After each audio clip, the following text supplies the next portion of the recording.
Vamos a estudiar las volumetrías por precipitación, llamadas habitualmente argentimetría. Antes que nada vamos a hablar un poquito del equivalente en reacciones de precipitación. En estos casos, por ejemplo, el titulante es el ion plata proveniente de una solución de nitrato de plata, que es una sal soluble en agua. Este agente precipitante permite precipitar al analito. El analito puede ser un haluro o tiocianato también. Y cuando se consume todo el analito, la siguiente porción o pequeño agregado de ion plata produce un cambio de color porque precipita con un indicador, o reacciona con un ion formando un complejo, o produce en la superficie del precipitado la absorción de un indicador, que son los tres métodos que vamos a ver. Respecto al equivalente, tenemos que, si llamamos X al analito y R al reactivo, reaccionan con un número de moles, es decir, con coeficientes estequiométricos gamma y gamma prima, para formar un precipitado. Si tomamos a X, o sea, el analito, el equivalente del analito X es la masa que tenemos, que es gamma moles por la masa molar de un mol de X dividido el módulo de Q. ¿Qué es el módulo de Q? Q es la carga que le está aportando X al precipitado. Y se toma el valor del módulo. En el caso del reactivo, si el reactivo aporta el anión, bueno, el reactivo va a tener gamma prima veces la masa molar de R dividido el módulo de la carga del anión. Para entender esto, que dicho de esta forma es muy genérico, ponemos dos ejemplos. Si tenemos la reacción de precipitación entre nitrato de plata y cromato de potasio, por la estequiometría reaccionan 2 moles de nitrato de plata con un mol de cromato de potasio para formar un mol de precipitado cromato de plata. Para el nitrato de plata el equivalente va a ser, vemos acá que tenemos 2 moles, por tanto es 2 veces la masa molar de nitrato de plata, dividido, ¿qué carga aportó el nitrato de plata al cromato? Aportó 2 platas. 2 platas son 2 cargas positivas. Es dividido 2. Si pensamos en el equivalente del cromato, vemos que hay un solo mol que está reaccionando, por lo tanto es una vez el mol de cromato de potasio dividido. ¿Y qué aportó el cromato de potasio al precipitado? Aportó el ion cromato con 2 cargas negativas. Por lo tanto es dividido 2 porque se toma el módulo de esa carga, que es menos 2. En una reacción más compleja, como puede ser esta precipitación entre el bario más 2 y una sal como el dihidrógeno arseniato de sodio, se produce un precipitado de hidrógeno arseniato de bario. Es decir, se reemplaza un sodio y un protón por un bario. Entonces el equivalente de cloruro de bario es un mol de cloruro de bario, por lo tanto es la masa molar de cloruro de bario. ¿Y qué le aportó al precipitado el cloruro de bario? Aportó 2 cargas positivas, dividido 2. En cambio, el equivalente del reactivo, que es el dihidrógeno arseniato de sodio, es una vez la masa molar de este compuesto, dividido, ¿qué le aportó?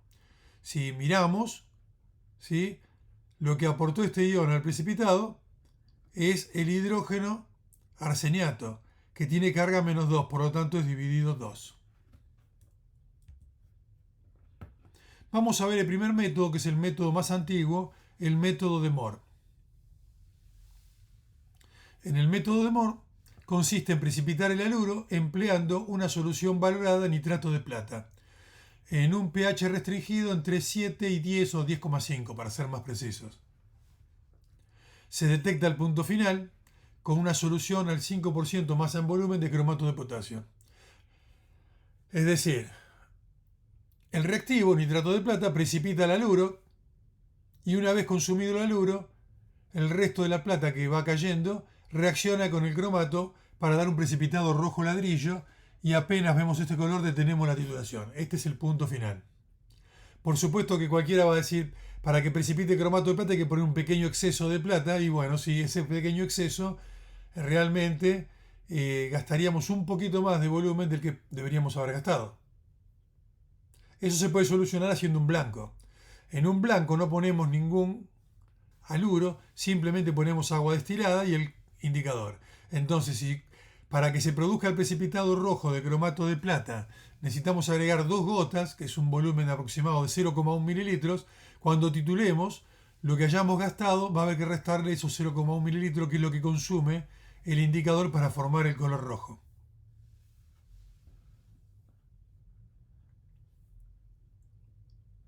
Bueno, este método solo puede aplicarse a muestras que tienen cloruro y bromuro. No funciona bien con yoduro ni con tiogenato, que tienen problemas en el punto final. La titulación, entonces, llamo con X negativo al haluro, que puede ser cloruro o bromuro, que con plata precipitan, ¿sí?, el haluro de plata, o cloruro de plata blanco o bromuro de plata cremita. Cuando se consume todo el haluro, la plata empieza a reaccionar con cromato, produciendo cromato de plata rojo, y precipita después, justamente porque el cromato de plata es un poco más soluble que los haluros de plata, como el bromuro y el cloruro. Entonces, cuando empieza a precipitar el cromato, ya prácticamente todo el cloruro o el bromuro ya están precipitados. O sea que el método es muy bueno. Nosotros lo que buscamos acá es medir el volumen que se gastó en la titulación, y no nos interesa el precipitado, porque si nos interesara deberíamos filtrarlo, secarlo y pesarlo, pero eso sería una gravimetría, no sería una volumetría.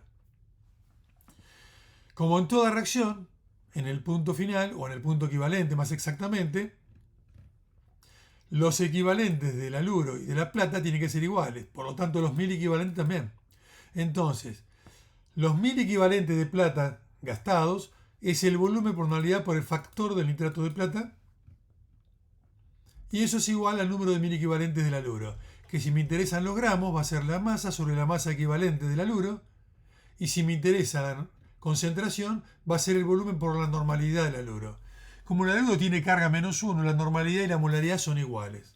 Entonces la fórmula se usa como uno tenga interés. Si me preguntan, por ejemplo, el porcentaje masa en volumen que tiene el haluro, me interesa saber la masa del haluro, entonces lo igualo a la masa sobre la masa 1000 equivalente.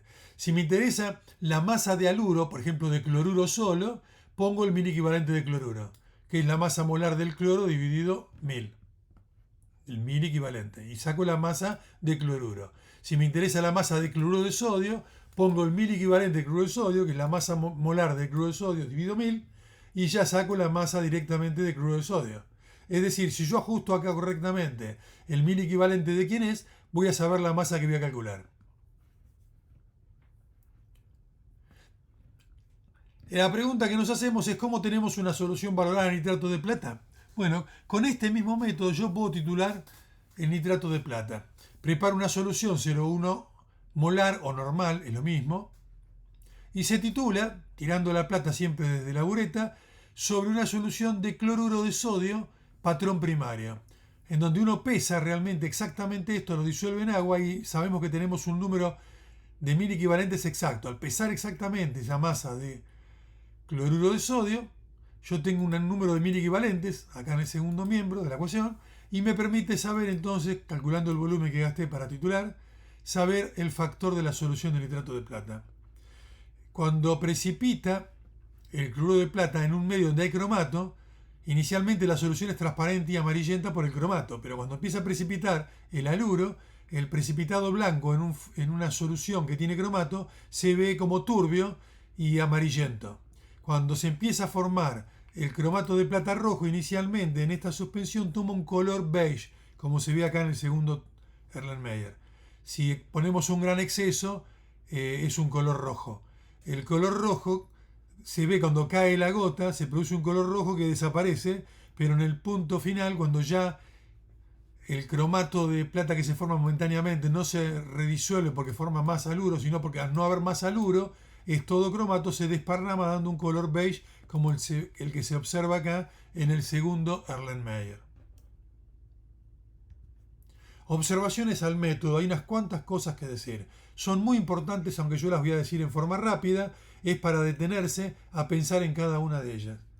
El pH se restringe entre 7 y 10,5. Si el pH es mayor que 10,5, en lugar de precipitar el haluro, los iones hidróxido precipitan óxido de plata de color negro o marrón oscuro, y el método no sirve. Si el pH es menor que 7, el cromato se protona formando hidrógeno cromato y no precipita porque aumenta la solubilidad, no precipita con plata. Entonces es un método que estamos obligados a trabajar en un medio neutro o ligeramente alcalino. Si una muestra es ácida no la podríamos titular, por lo tanto se debe neutralizar, pero no se neutraliza con una base, porque al neutralizar con una base es muy complicado. Normalmente lo que ocurre es que uno se pasa y pasa un medio básico y es otro dolor de cabeza. Entonces lo que se hace es agregar exceso de carbonato de calcio que no es soluble. De manera que el carbonato de calcio está en equilibrio con una pequeña cantidad de carbonato y el carbonato con los protones empieza a formar bicarbonato, o sea, hidrógeno-carbonato. Entonces se neutralizan todos los protones y como hay exceso de carbonato de calcio, queda un exceso de carbonato de calcio con una pequeña fracción de carbonato y de hidrógeno-carbonato. El pH anda cerca de 8, o sea que con este método neutralizamos y llevamos un pH correcto para poder titular.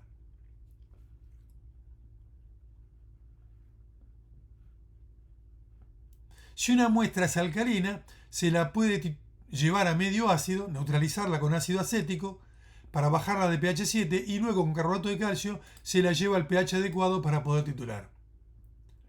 En los casos que se agrega carbonato de calcio, es interesante que para que el punto final sea parecido, si yo quiero hacer un blanco, porque el carbonato de calcio podría, tanto el cromato para llegar al punto final y precipitar rojo, como el carbonato de calcio pueden consumir algo de la plata, entonces se hace un blanco. En el blanco se agrega carbonato de calcio justamente para simular todo y se observa qué volumen se gasta.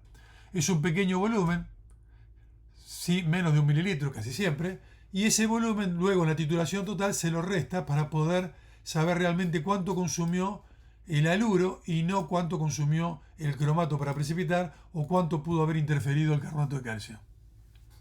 Bueno, este método tiene interferencias porque permite medir cloruro o bromuro, pero nunca ambos a la vez. Tampoco se puede medir si tiene ioduro, tiocianato, ferrocianuro y ferricianuro, que son interferencias insalvables. Entonces, si yo quiero hacer una muestra de cloruro por mol, tiene que tener el pH adecuado y no tiene que haber ni bromuro, ni ioduro, ni tiocianato, ni ferrocianuro, ni ferricianuro. Aniones como el carbonato, el sulfito, el sulfuro, el cianuro, el fosfato, el arseniato, el borato, cromato, oxalato, silicato, todos precipitan con sales de plata, entonces no se podría aplicar el método. Pero no, estos iones no precipitan ninguno en medio ácido. Por lo tanto, protonar sería una solución. Pero al protonar sabemos que el método no sirve.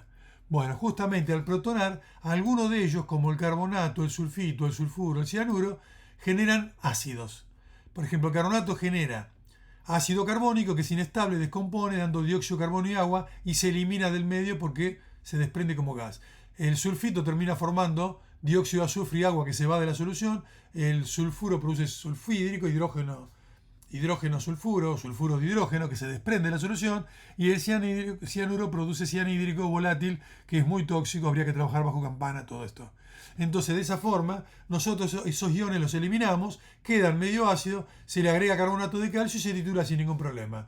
El resto de los aniones como el fosfato, el arseniato, el borato, el cromato, no pueden eliminarse esas interferencias porque al llevar a pH ácido estaríamos teniendo un problema en la titulación.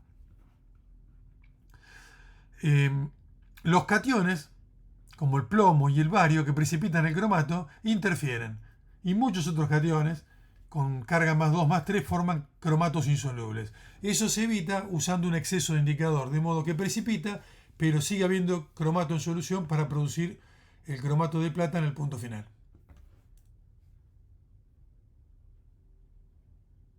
Pasando en limpio, el método de Moore sirve solo para cloruros y bromuros, por separado y no juntos, restringiéndose a un pH de 7 a 10,5.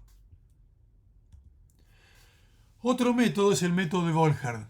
Es una titulación por retorno o retroceso, donde se trata una alícuota exacta de muestra que contiene el analito, por ejemplo, cloruro, bromuro, ioduro, tiocianato, sirve para todos los haluros y pseudohaluros.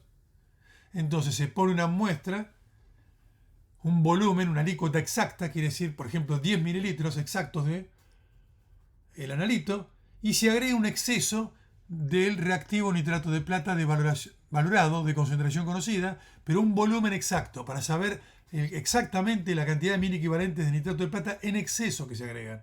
Entonces se supone que con este exceso todo el haluro pasa a precipitar haluro de plata.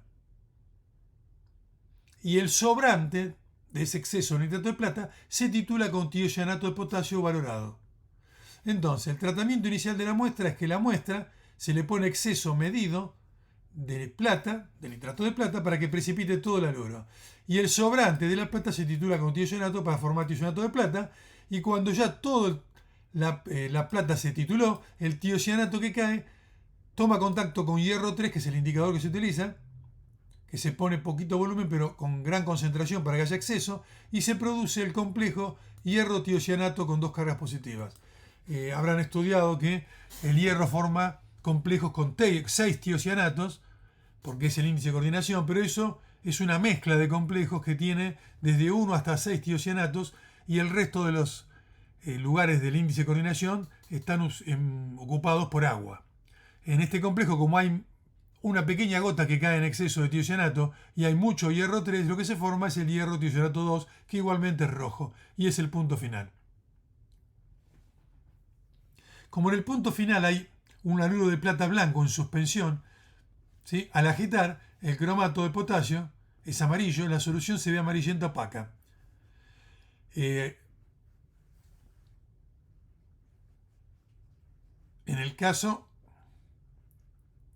de Moore, en el punto final, el cromato de plata rojo se ve como beige. Acá, en este caso, usamos un hierro 3 en exceso, por eso tiene una sal que sea muy soluble y que aporte un gran exceso de hierro 3. Y en un medio netamente ácido para impedir que el hierro 3 se hidrolice y baje su concentración. Entonces, se utiliza, ¿sí?, el alumbre férrico amónico que tenemos acá. En una solución muy concentrada, 40% más en volumen, se agrega unos pocos mililitros. Un mililitro generalmente se agrega. Y entonces, en el punto final, el tiocianato con el hierro 3 produce esa coloración que no es un precipitado, sino que es una coloración roja. Bueno, en este ejemplo tenemos que los miliequivalentes totales de nitrato de plata agregados se dividen en dos partes. Los que van a ser consumidos por el haluro para precipitar y los sobrantes que van a ser titulados por el tiocianato. Entonces, los miliequivalentes totales se dividen en los miliequivalentes de haluro, porque el haluro es lo que precipita una parte de nitrato de plata, y más los miliequivalentes gastados de tiocianato de potasio, que los miliequivalentes de tiocianato justamente son iguales a los miliequivalentes sobrantes de plata que titulamos, porque es equivalente. Entonces, pasando fórmulas, los miliequivalentes totales, el volumen por la normalidad por el factor de la solución valorada en nitrato de plata que se agrega en exceso. Este es el exceso inicial.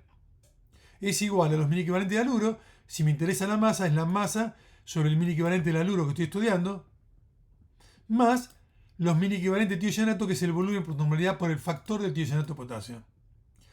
La pregunta es, nitrato de plata valorado ya sabemos cómo se hace.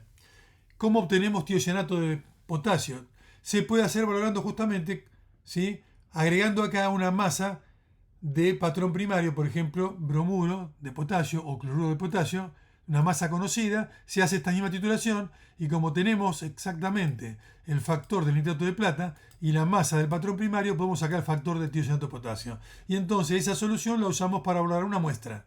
En el caso de una muestra, acá estaríamos calculando la masa, ¿sí?, del haluro. O B por N, la normalidad del haluro. Bueno, un inconveniente que tenemos, y vamos a contar. Si estamos precipitando, por ejemplo, ioduro de plata, el tiocianato valora la plata en la solución, y cuando la plata en la solución se acaba, ¿qué pasa? Como nosotros agregamos inicialmente un exceso de plata y precipitó todo el haluro de plata, la plata sobrante se deposita sobre la superficie de las partículas de ioduro de plata. ¿Sí? El proceso de absorción es una fuerza física que une la plata en una capa fija al precipitado. Tiene mayor facilidad de producirse absorción los iones que son comunes al precipitado. Al haber exceso de plata, el ion plata es común al ion plata que está precipitado. Entonces, los iones nitratos del nitrato de plata en exceso, que son los contraiones, están en la solución, forman una capa alrededor del nitrato de plata por atracción eléctrica, que es una capa móvil. Tenemos una primer capa fija absorbida y una capa móvil de iones nitrato que se pueden mover. Esto hay que pensarlo como si fueran moscas alrededor de un higo, ¿sí? Están todas dando vuelta, pero si movemos el higo, las moscas se van, bueno, el nitrato se puede mover. Entonces, ¿qué pasa? Cuando el tiocianato tituló todo la plata sobrante en la solución, sigue habiendo plata sobrante que está pegada en el precipitado que el tiocianato no va a titular. ¿Por qué? Porque el tiocianato cuando se arrima encuentra una carga negativa en toda esta segunda capa móvil que lo repele. Por eso en el punto final hay que agitar fuertemente para que el tiocianato mueva esta capa que es móvil y penetre y vaya titulando el precipitado que está absorbido. Entonces el color rojo inicial desaparece al agitar fuertemente. ¿Por qué? Porque empieza a reaccionar el tiocianato, deja de reaccionar con el férrico y sigue reaccionando con la plata absorbida. Finalmente, cuando se consumió toda la plata absorbida, el tiocianato reacciona con el indicador y da un punto final exacto. O sea, es un buen método para el ioduro, para el bromuro y para el tiocianato. Pero tenemos un problema con el cloruro. Acá tenemos el punto final con el color rojo que está un poquito pasado ya, pues es un color rojo más suave que hay que buscar. En el caso del cloruro de plata, tenemos el siguiente problema. De los precipitados, el cloruro de plata es el más soluble, luego sigue el tiocianato de plata, el bromuro y el ioduro de plata es el más insoluble. Entonces, cuando yo tengo dos precipitados posibles en una solución, siempre se va a predominar el precipitado más insoluble. Es decir, si yo tengo precipitado cloruro de plata y la solución tiene tiocianato, la plata libre que deja este precipitado hace que con el tiocianato precipite el tiocianato de plata y entonces se vuelve a disolver un poquito más de cloruro de plata y la plata vuelve a reaccionar con tiocianato de manera que toda la plata termina transformándose pasando de cloruro de plata al tiocianato. Entonces es un problema porque si yo tengo esto absorbido y pongo tiocianato, el tiocianato no solo va a reaccionar con la plata, sino que va a reaccionar con la plata del precipitado y entonces el método no sirve para nada. Porque yo quiero que se detenga cuando se tituló todo el exceso de plata, pero el tiocianato va a seguir reaccionando con la plata del precipitado. Entonces no sirve el método. No se podría aplicar con cloruro. Bueno, lo que pensaron los primeros químicos es si filtramos este precipitado y eliminamos, ya el tiocianato en ese punto no va a poder reaccionar más y va a reaccionar con el indicador. ¿Qué pasa? Que toda la plata absorbida al filtrar se iría con el precipitado. Entonces alguien, no sé quién fue, si fue el mismo Voljar o no, no tengo claramente la historia de esto, pero descubrieron que agregando nitrobenceno, y mi pregunta es cuántas cosas habrán agregado, agregando nitrobenceno se produce una capa de este compuesto que es no polar, que rodea las partículas. Y entonces protege el precipitado, ¿sí?, del tiocianato. Entonces cuando yo titulo, ¿sí?, reacciona con todo el tiocianato, con toda la plata sobrante, y luego reacciona con el indicador férrico y no penetra nunca esta barrera. Entonces no se produce el problema de que el cloruro de plata empiece a precipitar tiocianato de plata y reaccione precipitado. Pero ¿qué pasa? Que la plata absorbida en este caso no va a tener contacto con el tiocianato y no va a poder ser titulada. Entonces este método, ¿sí?, consume menos tiocianato del que deberíamos consumir, porque no podemos titular la plata absorbida. Entonces, reacciona antes dando un punto final anticipado. ¿Sí? La pregunta es ¿qué pasa? Si vamos para atrás, en la ecuación que está acá, estamos gastando menos tiocianato, entonces como que si el total está acá y esto es menor, es como que daría mayor cantidad de haluro, es como que daría un error positivo. Lo que obtenemos de haluro sería un poquito más grande de lo que es realmente en la solución. O sea que, digamos, que el método de Voljar, ¿sí?, aplicado a cualquier haluro es muy bueno porque trabaja en pHs ácidos, trabaja en un medio nítrico, como dijimos, para evitar que el hierro se hidrolice, trabaja en un medio nítrico y es muy bueno porque no interfiere en ninguno de los iones que habíamos visto en el MOR. Pero en el caso del cloruro tenemos el problema de que no podemos hacer una buena titulación. Entonces el método de MOR para hacer cloruros es superior al método de Voljar. Lo único que tiene muchas restricciones de pH y si hay interferencia no nos queda otra que usar Voljar. De lo contrario usaríamos MOR. Ahora, para otro tipo de haluros es mucho mejor. Para bromuros, tiocianatos y ioduros es mejor el método de Voljar.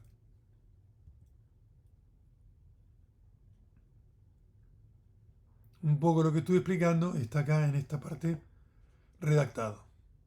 Por último tenemos los métodos de los indicadores de absorción, que es el famoso método de Fayence. Los indicadores de absorción son ácidos débiles orgánicos, los podemos simbolizar H-in, donde H es el protón.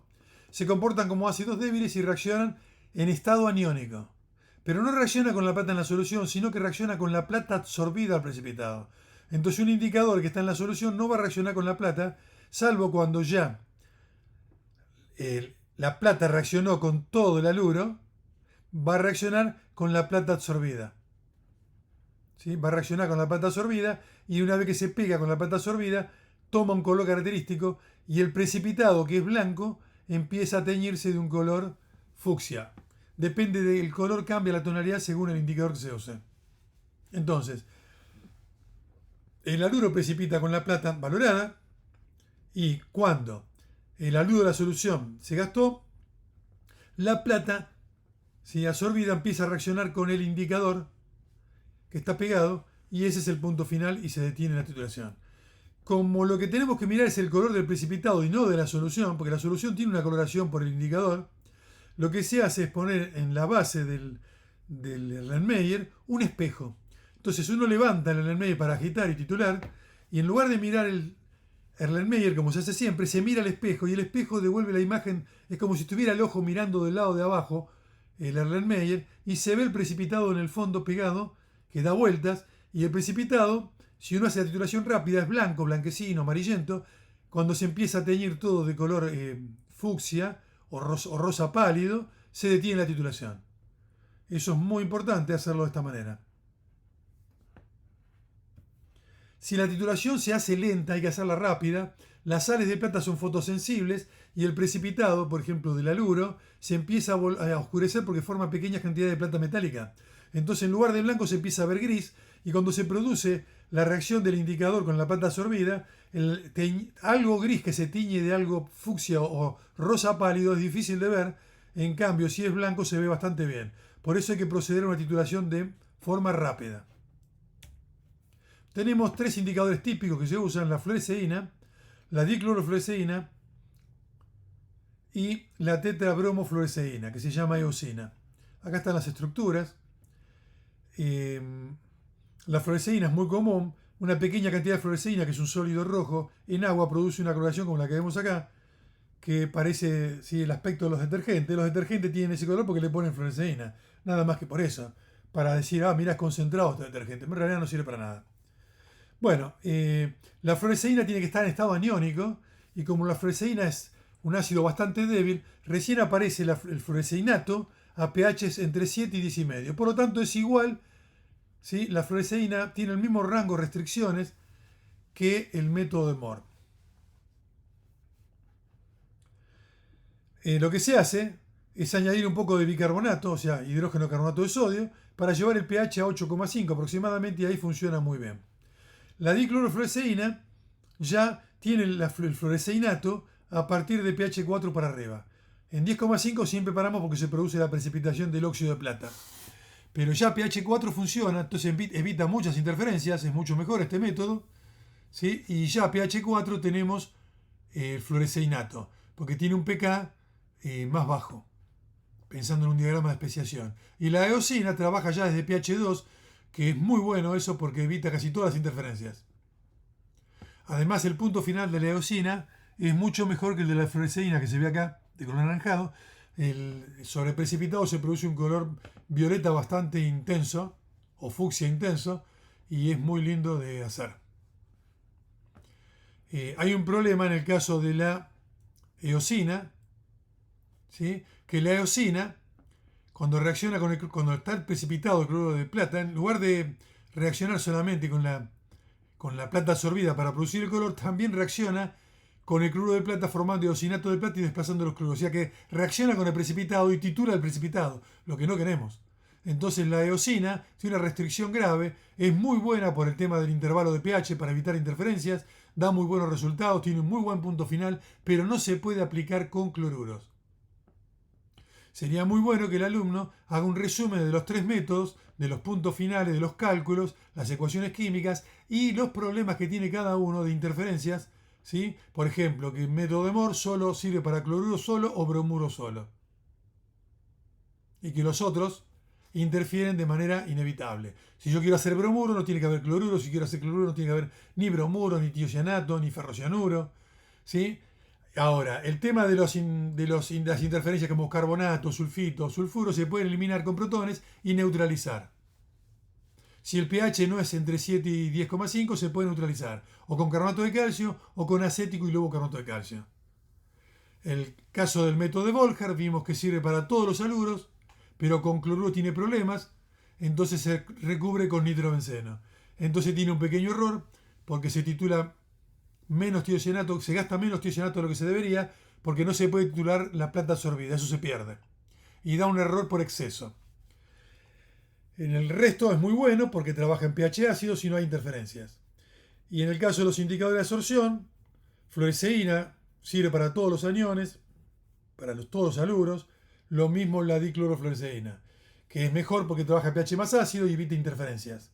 Y la eosina es muy buena porque evita prácticamente todas las interferencias, salvo con el cloruro, que no se puede directamente utilizar porque la eosina precipita eosinato de plata y reacciona con el precipitado. Es un resumen lo que he hecho y queda ya terminado la explicación de todos estos métodos que son volumetrías por precipitación.